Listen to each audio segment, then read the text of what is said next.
예, 법원의 최고위층이 관련된 재판인 만큼 공정한 재판을 위해서 특별재판부 설치가 필요하다는 주장도 일리가 있습니다만 우리 법체계의 기본으로 돌아가 보면 문제점이 적지 않습니다. 지금부터 하나하나 따져보겠습니다.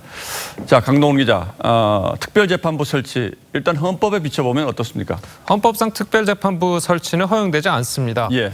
이 현행 헌법은요, 이 군사법원만 이 특별법원으로 인정하고 있는데요. 그래서 위헌 논란이 있는 겁니다. 들어보시죠. 제가 아는 바로는 특별재판부에 관련해서는 위헌 논란이 있어서 신중하게 접근해야 될 것으로 생각하고 있습니다. 헌법에서 특별재판부 설치를 허용하지 않고 있는 것은 삼권 분립을 침해할 가능성 때문인가요? 예, 그렇습니다. 이 헌법 101조를 보면요. 예. 이 사법권은 이 법관으로 구성된 법원에 속한다. 이렇게 규정하고 있는 만큼 입법부인 국회가 특별법을 만들어서 재판부 구성에 관여하는 것만으로도 이 삼권 분립을 해치는 사법권 침해 소지가 있다는 겁니다. 게다가 공정성을 위해서 재판부를 무작위로 배정한다는 원칙에도 어긋난다는 지적이 있습니다. 예.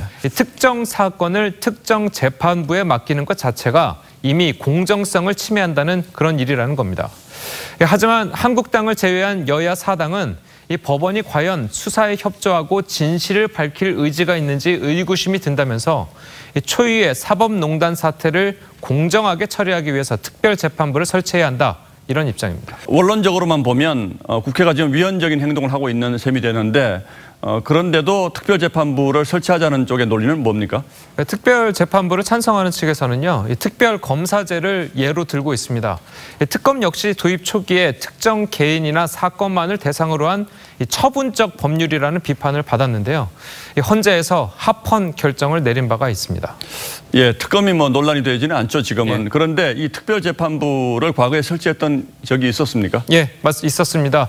1948년 건국 초기에 이 친일 부역자를 처벌하기 위해서 이 특별재판부를 둔 적이 있고요. 예. 그리고 박정희 정권 때 1961년 5.16 군사정변 직후 3.15 부정선거 관련자 처벌을 위해서 혁명재판소를 운영한 적이 있습니다.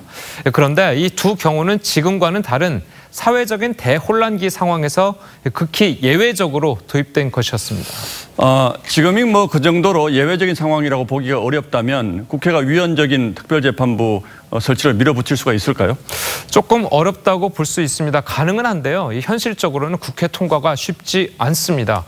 법사위는 물론이고요. 직권상정은 여건이 되지 않고 신속 안건으로 처리하려고 해도 한국당을 제외한 특별재판부 구성에 합의한 여야 사당의 원내 의석을 합하면 총 178석에 그쳐서 재적의원 5분의 3이 필요한 국회 선진화법의 문턱을 넘기 힘들어 보입니다. 그리고 설사 통과가 된다 하더라도 앞서 말씀드린 이유들 때문에 위헌 논란은 계속될 것으로 보입니다. 예, 그런데 자유한국당이 원하는 다른 것과 빗댈 가능성도 있다 이런 얘기도 있으니까 좀 지켜보죠. 예, 강동원 기자 잘 들었습니다.